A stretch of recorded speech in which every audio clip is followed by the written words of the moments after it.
I'm KW Keene. Let's take a road trip, but we need some music. Road Trip Songs Part 1 coming up on Rock Music History Lesson. A road trip isn't the same without some great music. Whether you're driving 30 minutes or several hours, I am here to suggest some tunage for you. Our first song, Born to Be Wild, Steppenwolf. Born to Be Wild was released in 1968.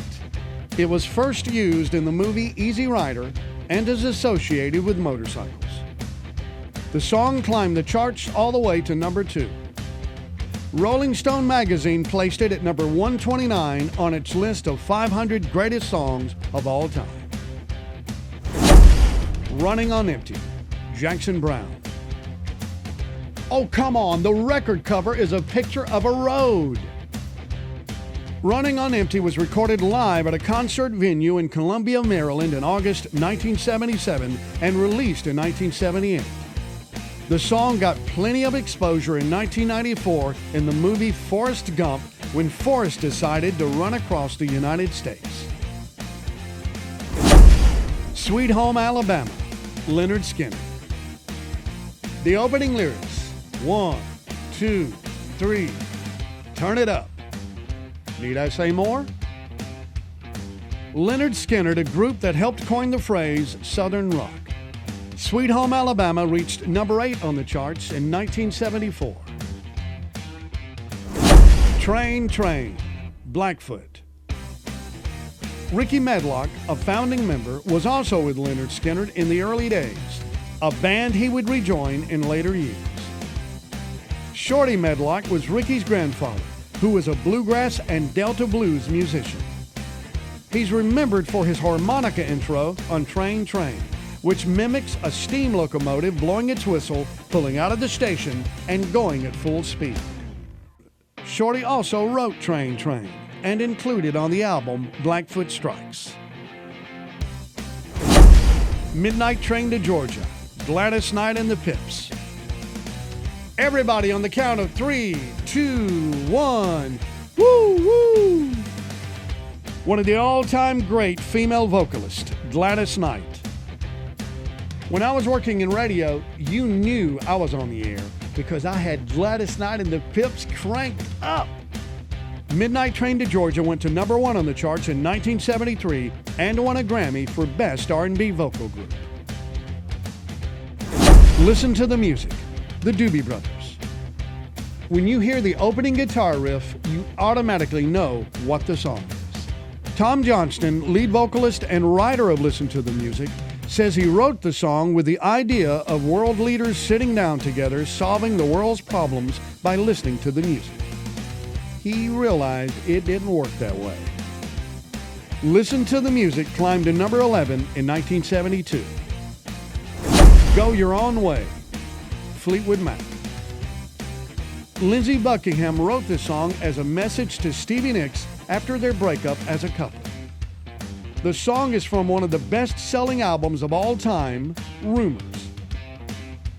At the same time they were recording the album, another breakup with band members, John and Christine McVie, who was married. There was a lot of tension going on during the making of this album. And you know, some critics have said, maybe they should have been mad for a little longer. They could have made another great album. Go Your Own Way reached number 10 on the charts in 1977. Life is a Highway, Tom Cochrane. Cochrane had been a member of the group Red Rider, well known for their song Lunatic Fringe in 1981. Life is a Highway is worth turning up on your road trip.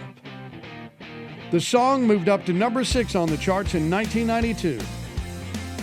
Life is a Highway became well known again in 2006 with a younger audience when Rascal Flatts recorded it for the movie Cars. Ramblin' Man, Allman Brothers Band.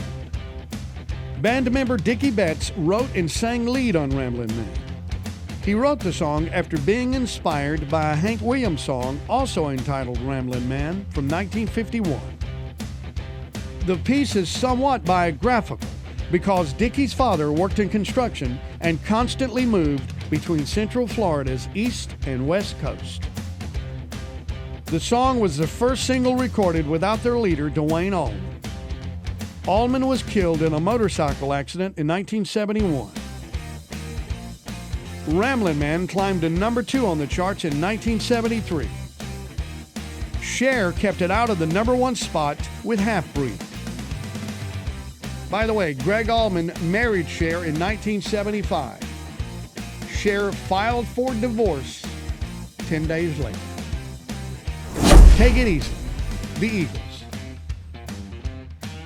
In the early 70s, Jackson Browne lived in an apartment in Los Angeles. His upstairs neighbor was Eagles member Glenn Frey, who was looking for songs for his band and heard Browne working on Take It Easy. He told him it sounded great. Browne had trouble completing Take It Easy, so he turned it over to Frey. Frey finished writing it and recorded it with the Eagles. It was their first single from their first album. The line, standing on the corner in Winslow, Arizona, has made this Southwest town a popular destination with music lovers on their road trips. Take It Easy reached number 12 on the charts in 1972. We hope you enjoyed Road Trip Songs Part 1. Like us, share, comment, and subscribe. Also, check out our website, rockmusichistorylesson.com. Thank you for watching Rock Music History Lesson. I'm KW King.